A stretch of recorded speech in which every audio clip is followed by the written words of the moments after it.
안녕하세요. 저는 서울의료원 치과에서 근무하는 류혜인 과장입니다. 반갑습니다.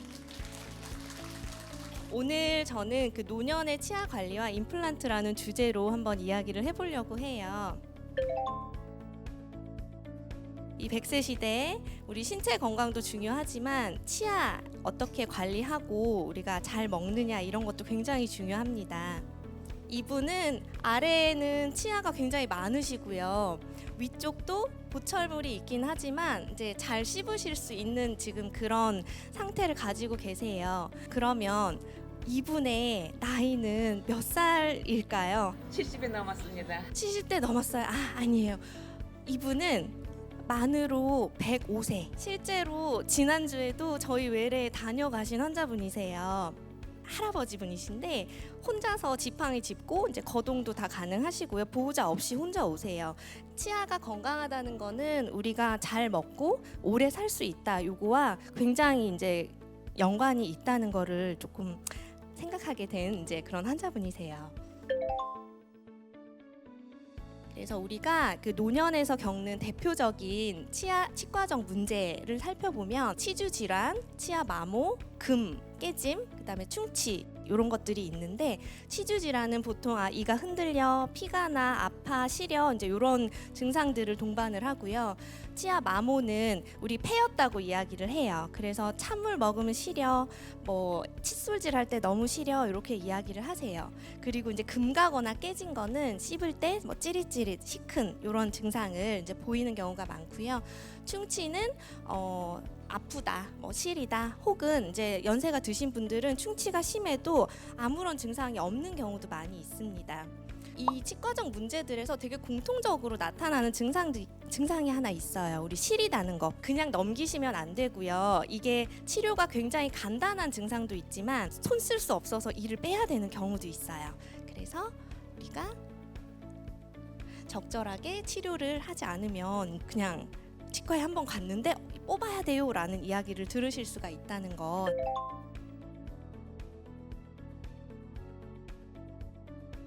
일단은 주기적으로 치과를 좀 가셔야 됩니다.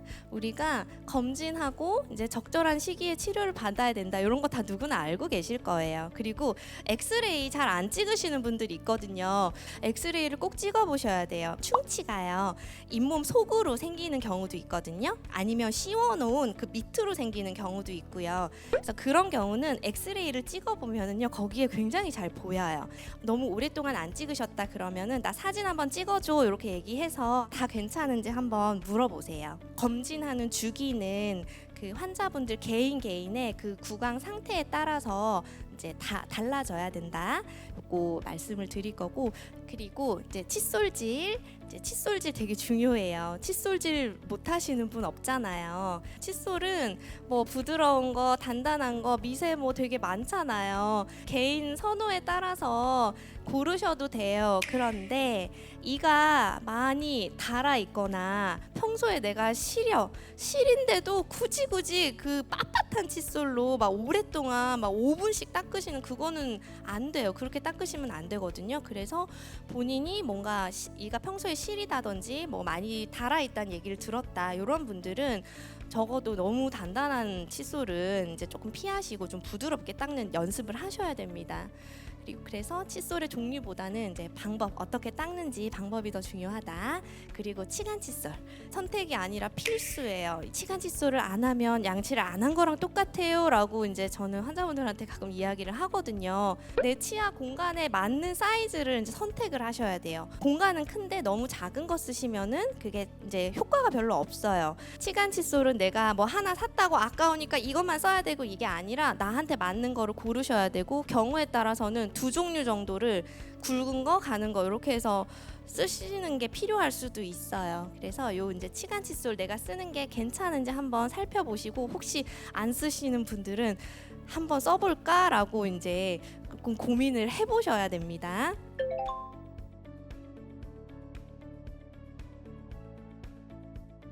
우리가 이 칫솔질 방법이요, 바꾸기가 굉장히 어려워요. 이 칫솔에 치약을 묻혀서 입에 딱 들어가는 순간 그냥 선생님이 뭐라고 했더라 이런 건 생각 안 나요. 그냥 내 맘대로 막 열심히 닦고 끝나요.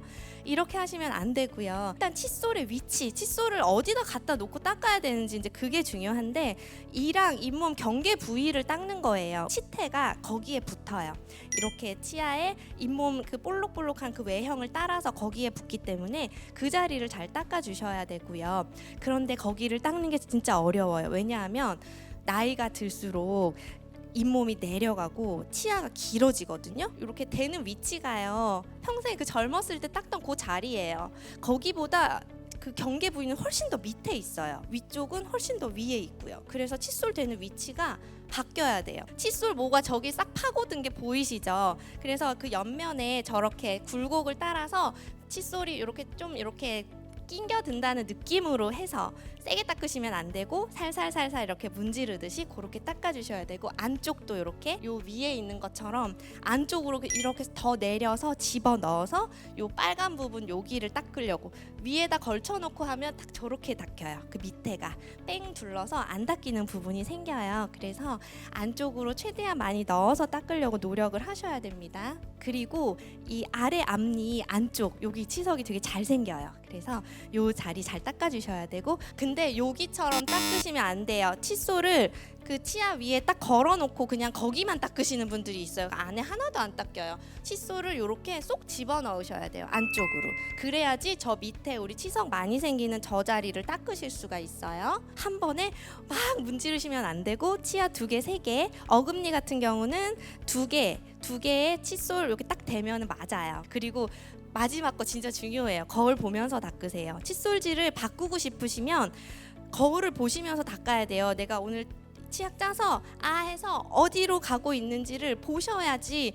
제일 안 좋은 게 짜서 욕실 밖으로 나와가지고 소파에 앉아서 TV 보면서 닦으시는 분들 있거든요. 그렇게 닦으시면 안 돼요. 그냥 하염없이 닦고 계세요, 거기 앉아가지고. 그래서 그렇게 하시면 안 되고, 욕실 안에서 거울 꼭 보면서 닦으셔야지 오늘 제가 말씀드린 이런 게 잘 지켜지고 있는지를 보실 수가 있으세요.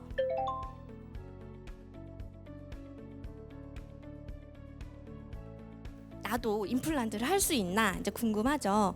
네, 일단 나이보다 중요한 거는 내 전신 건강 상태예요. 내 몸이 어떤지 이제 그게 중요하고, 복용하시는 약에 따라서도 이게 조금 가능하거나 안 되거나 좀 위험하거나 이럴 수가 있어요. 그래서 요 항혈전제는 피 잘 돌게 해주는, 우리 피 묽게 해주는 그 약 알고 계시죠? 그래서 요거가 내 약에 들어있는지 꼭 확인을 하셔야 돼요. 요거는 먹고 있는 중에서 이 빼거나 수술하면은 지혈이 잘 안 될 수 있기 때문에 반드시 있는지 없는지 확인하시고, 치과 오는데 마음대로 끊고 오시면 안 돼요. 요거는. 그다음에 당뇨가 조절이 안 되시는 분, 특히 당화혈색소가 8.0이 넘어가시는 분, 이런 분들은 사실 임플란트는 좀 어려워요. 그리고 심장 스텐트 삽입하신 환자분들, 이런 분들은 1년 이내에는 임플란트 수술 받는 거는 보통 하지 말라고 이야기를 해주세요. 그 내과 선생님께서 약을 중단을 하실 수가 없기 때문에 1년 이내에는 너무 아파서 빼는 이제 발치 정도만 우리가 시행을 하시고,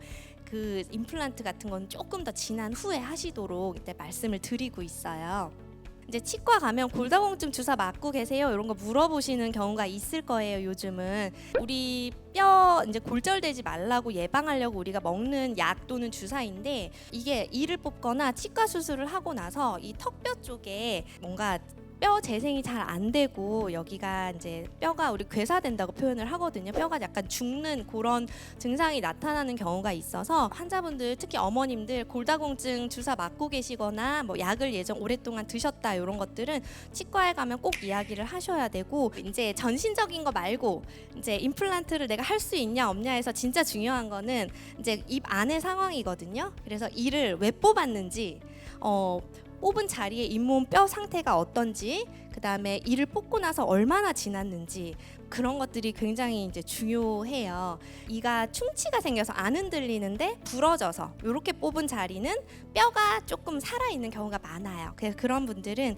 치료 기간도 조금 짧아질 수 있고요. 치료 자체가 그렇게 어렵지 않은 경우가 많은데, 이제 많이 흔들려서 특히 뭐 집에서 저절로 빠졌어요, 이제 이런 분들은 임플란트가 사실 이제 너무너무 어려워지거나 조금 불가능하지 않을까라는 이야기를 할 수도 이제 있거든요. 그래서 발치를 왜 하게 됐는지 이런 부분들 중요합니다. 여기 보면 뼈가 많이 꺼져 있는 거, 남은 뼈가 저 정도면은 한 2mm 정도밖에 없는 거예요. 그래서 저런 것들은 위쪽으로 뼈 이식을 굉장히 많이 해야 되고요. 요런데도 빼고 나서 너무 오래 지나버려서 뒤에 치아가 다 쓰러졌어요, 앞으로. 그러니까 저 자리는 임플란트 하고 싶어라고 해도 해드릴 수가 없어요. 저 뒤에 거를 다 뽑아야지 이제 할 수 있는 그런 상황이고요. 여기 같은 경우가 아래를 뽑고 너무 오래 그대로 놔두면은 이런 식으로 계단 모양으로 위에 치아가 다 내려와요. 내려오면 아래 이를 이제 만들기가 어려워지고요.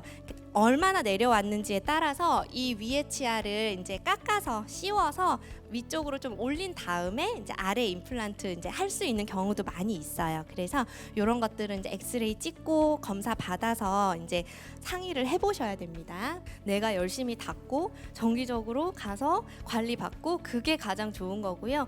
부가적으로는 내 몸 상태가 사실 건강해야 이게 입 안으로도 다 이제 나타나는 거거든요. 그래서 맛있는 거 많이 드시고 뭐 드시고 싶으면 비타민 같은 거 드시고 그렇게 이제 하셔서 내 몸 건강 챙기시고 양치 열심히 하시고 그게 사실은 오늘의 가장 중요한 제가 드리고 싶은 이야기인 것 같아요. 잘 들어주셔서 너무 감사하고요.